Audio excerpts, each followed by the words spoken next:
Hi everyone, I'm June and my husband Gabriel is helping me write this story.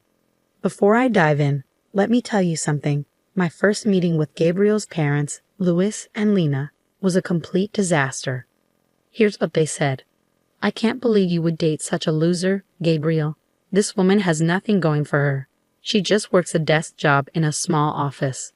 How will she ever give us a good life?" "Mom, I love June and she's the only one I want.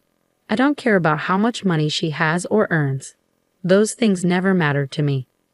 "Well, they matter to us, Gabriel. We've made that very clear from the start. If you had listened to us, you would understand. Gabriel, if this girl has nothing else to offer, she can't be our daughter-in-law. We won't approve of her. You need to find someone else." "No, Mom, June is the one for me. I'm going to marry her. I had the whole proposal planned, and now you've ruined everything." I was shocked the entire time this conversation happened. Yes, I was surprised Gabriel was planning to propose to me. We had been dating for 3 years, and I hoped he would ask me to marry him. But I didn't expect it so soon. But that wasn't the only reason I was stunned. Louis and Lena's reaction to our relationship was very upsetting. Gabriel had warned me about them. He had said, "Look, June, I've already met your dad. He's a great man and a great father. I know you have high hopes for my parents, but let me tell you, they are not good people." "Gabriel, how can you speak about your parents like that? They must be good people since they worked hard to raise you. It must have been tough for them. They're really hardworking." "You don't get it, June. Yes, they worked hard to put me through college, which helped me get a good job, but it was all out of greed. They always wanted me to marry someone wealthy so they could benefit from my wife's money and live comfortably. They won't be happy when they find out you work in an office." I was naive and didn't realize how selfish and cruel parents could be. My own parents were kind, and even Gabriel acknowledged that. Although he financially supported his parents, he didn't have much contact with them. He disliked them for some reason, but didn't cut ties because they guilted him about their sacrifices. When I met his parents, I saw how greedy they were. Despite Louis and Lena's protests, Gabriel proposed to me and we got married. They threatened to boycott the wedding but eventually came after Gabriel pleaded with them. He didn't have much family and wanted his parents there desperately. They only agreed when he assured them that my family wasn't poor. My father owned a house and some property.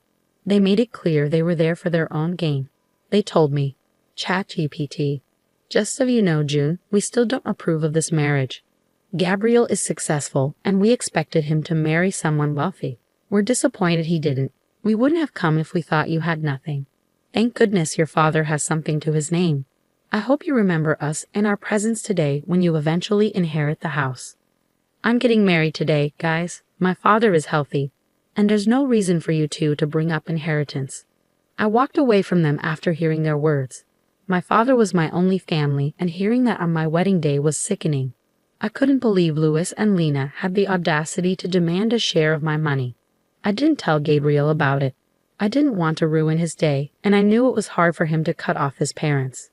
Unfortunately, things went downhill from there. Gabriel and I were happy together, but his parents were always nagging us about money. They kept asking about my father's wealth, but we never gave them a straight answer, so they kept bothering us. Their behavior was embarrassing and entitled. They had no right to know my father's worth. We couldn't avoid them because we lived in the same city, and Gabriel wanted some relationship with them. For a few years, I tolerated their greed. They drained our savings by asking for more and more money, making excuses and guilt-tripping us when we refused. And they never stopped commenting on me and my inheritance. ChatGPT. I started to ignore them, but things got worse when my father was diagnosed with cancer. It was aggressive, and he didn't have much time left. We flew to visit him a couple of times since he lived far away. Louis and Lena weren't happy about it. They said, "You shouldn't spend so much on flying to your father. You're doing it too often. It'll drain your money. Yeah, he won't live long anyway, and he's in hospice. There's nothing you can do for him now, so it's better to save your money and not waste it there." Visiting my dying father isn't a waste of money, guys. And what we do with our money is our business. You have no right to tell us. We're your in-laws and we have a say. It's for your own good. You should spend money on people who'll be around longer to enjoy it. I was furious at their words. Dealing with my dad's illness was already overwhelming, and anyone who's lost a parent knows how tough it is. Louis and Lena weren't being supportive. Instead, they were subtly telling me not to see my father and to spend money on them instead.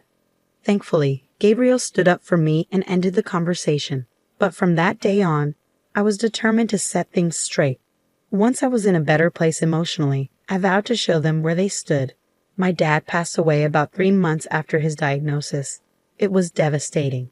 Even though I knew it was coming, seeing his health decline was incredibly hard to accept. Gabriel was my rock through it all. He held my hand as we arranged the funeral. Louis and Lena bombarded me with messages asking about inheritance and funeral costs. It disgusted both of us, but we didn't react. We decided they'd face consequences when we returned home. As expected, Louis and Lena were at our doorstep as soon as we got back. They pestered us with questions. So the funeral's done. I've been curious. What did you inherit? Your father must have left you the house, right? What on earth are you talking about, Lena? How is my inheritance any of your business? I just came back from my father's funeral, and this is what you're concerned about. Oh, come on, June. Don't be so sour. Since Gabriel married you, we've been wondering why. I mean, you don't have a fancy job, and you're not exactly a beauty queen. What did he see in you? Louise and I figured it must be about money. Mom, what's gotten into you? How can you insult me and my wife like that? We got married because we love each other. I've told you this so many times. Please don't bring it up today. Gabriel, there's no need for the theatrics. We're just asking a question. June can answer, and we'll be satisfied. We wouldn't mind if you married her for money. We'd be happy to know you got a good deal. You're awful parents to accuse your own son of being a gold digger. You two are beyond belief. I can't fathom how someone as amazing as Gabriel ended up with parents like you. ChatGPT. Enough with the small talk, June. Tell us what you've got in your inheritance. This is what I've been waiting for. Your father must have left you something. Gabriel mentioned he lived in a big house. You could just tell us now and buy us a house instead. We'd make great use of the money. After all, we're your parents now. Hearing this made my blood boil. I was furious, and Gabriel looked at his parents in disbelief. Even he couldn't believe how greedy and selfish they were. My father hadn't been gone for even a month, and they were already planning to use my inheritance for themselves. They even started calling themselves my new parents. That was the moment I knew I had to act. I had tolerated them for years for Gabriel's sake, but now I needed to show Gabriel their true colors. I replied, actually, my dad didn't own the house when he passed away. I'm sorry to disappoint you. He did own it for a long time, but he had to let it go recently for reasons. What? So your father didn't even own his house anymore? No, as I said, he owned it a long time ago. He had to let go of it recently, so no, I didn't inherit the house or anything else. Oh my God, so your father was poor after all. I knew you weren't wealthy. Your father couldn't even keep his house until the end. He died with nothing. Leave our son, you're worthless. Mom, our marriage isn't over because she didn't inherit anything. You can't ask her to leave me over that. Don't interrupt, Gabriel. We won't allow this marriage to continue. You disappointed us by marrying into a poor family. You didn't consider our happiness. I'm ashamed to have a son like you. June, I'm sure you trapped my son into marrying you. People like you use tricks to lure men. Your plan was to cut us off and take his money. Well, I won't let that happen.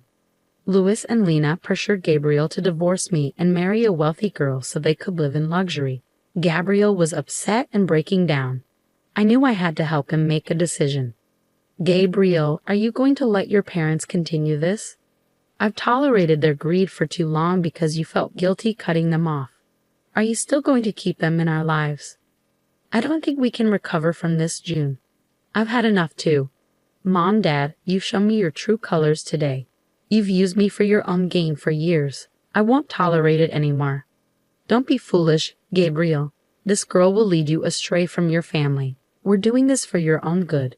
We didn't invest in you just so you could give charity to someone else.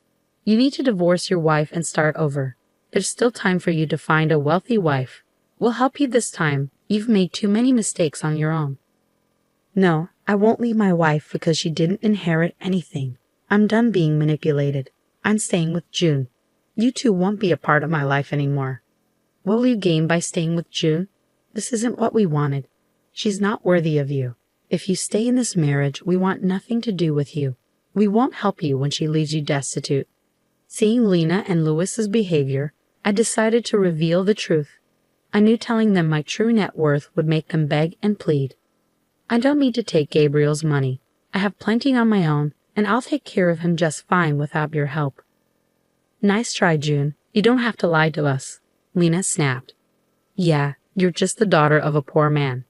You don't make enough money from your job to support Gabriel," Louis added. "Well, actually, I have $50 million in my bank account. And no, I didn't earn it from my job. It's from my father." "That's impossible. Your father didn't have anything," Lena scoffed. "Don't try to deceive us, June. We can see through your lies. It won't work. We'll make sure you divorce our son and leave him to us," Louis threatened. I smiled at them and glanced at Gabriel, who gave me the go-ahead. He knew me well enough to anticipate what was coming next. I opened my bank account and showed them my balance. Louis and Lena's eyebrows shot up in disbelief. They exchanged a shocked look and stammered, "No, this can't be real. You must have faked these bank statements. You said you didn't inherit anything. How?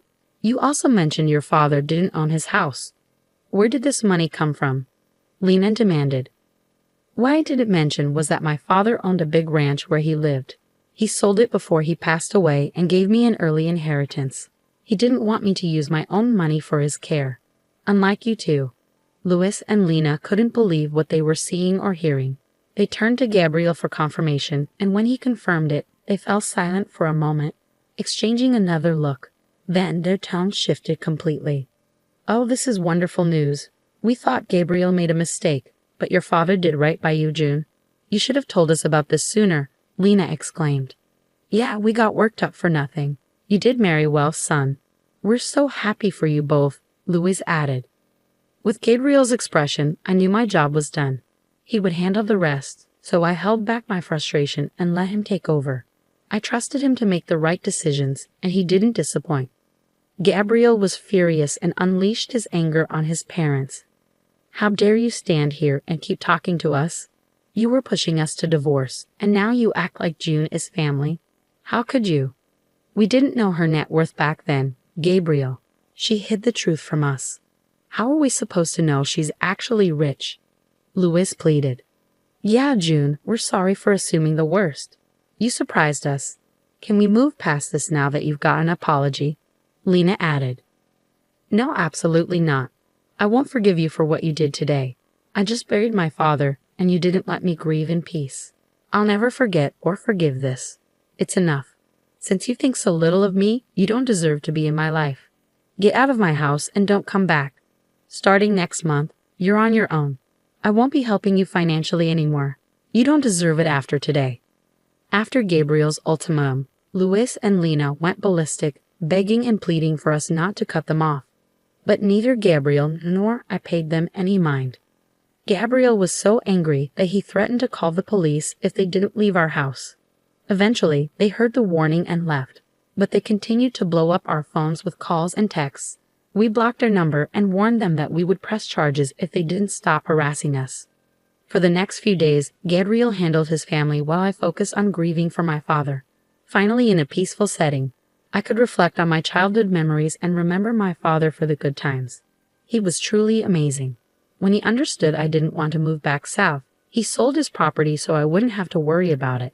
He even used some of the sale money to pay for hospice, not wanting me to spend my own money on his care. He was a great parent, and I miss him dearly. While Gabriel mourned the loss of his toxic family, he faced guilt from others who didn't understand why he cut ties. However, when he shared the full story, they stopped pressuring him. Now, everyone who knows Louis and Lena is disgusted by their behavior. Despite us blocking their numbers and changing our locks, they persistently try to contact us. We're considering restraining orders if they don't stop soon. Meanwhile, I recently discovered that I'm pregnant. It's bittersweet knowing my father won't be part of my child's life, but Gabriel and I are excited about this unexpected blessing. We're preparing ourselves to welcome our little one into the world with open arms.